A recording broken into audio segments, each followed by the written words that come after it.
a Central Austin school today in an attempt to save it from closing. Thanks so much for joining us. I'm Avery Travis. And I'm Will Dupree. Ridgetop Elementary School is one of 10 schools included in the Austin ISD School Consolidation Plan. The Board of Trustees will vote on finalizing that plan tomorrow.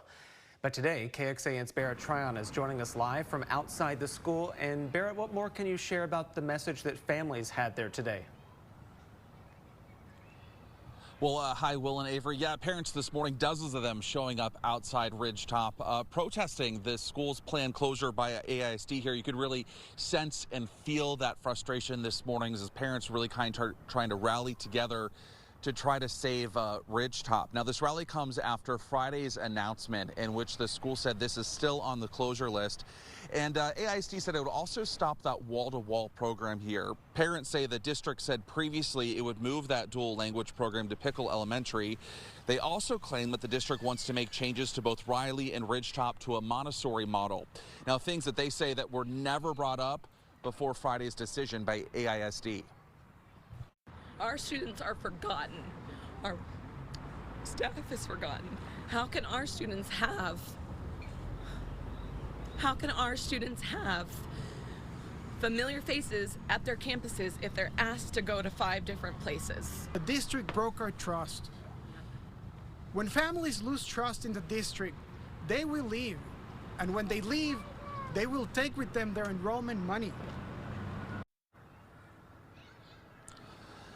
So you can certainly hear that emotion in their voices there. Now, parents plan a rally tomorrow night at 5 o'clock ahead of that Board of Trustees meeting. It is, of course, in that meeting where that final vote will determine what's happening to Ridgetop and the 9 other schools on that closure list. Parents, though, out here, Will and Avery, still hoping for that 11th hour miracle to happen, but that, of course, is something we will not know until tomorrow evening. Back to you. Barrett, we know you've been at several of the schools over the course of the last few weeks who are slated for closure and heard from everyone from students to parents. How does the message of the Ridgetop families compare to maybe some of the other schools you've been at in recent days?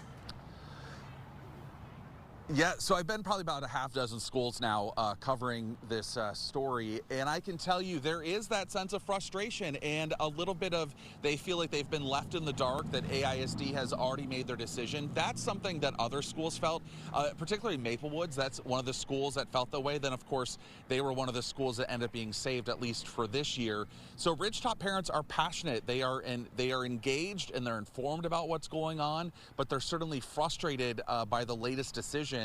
As AISD is now, they're just waiting to see what happens tomorrow evening. So absolutely, there's a sense of frustration, a lot of worry as to what will happen to this building and just to what it will do to this tight-knit community, because a lot of these schools are in neighborhoods, and sometimes you don't get the sense of that, but there are homes that were built around these schools after those schools were built. So there's a huge sense of community here, and a lot of people just trying to hold on to that and save that, and really ultimately trying to change AISD's mind. And Barrett, the district put out that initial plan to consolidate at least 13 schools and close those, and then that altered as time went along, and I believe they put out 2 other variations of that. So how likely is it, do you think, that the Board of Trustees might make some additional changes during its meeting tomorrow? You know, ultimately, Will, it comes down to dollars and cents. The district has to cut the money somewhere, and unfortunately is at schools. And that's one thing that Superintendent Segura has talked about. It is nothing personal.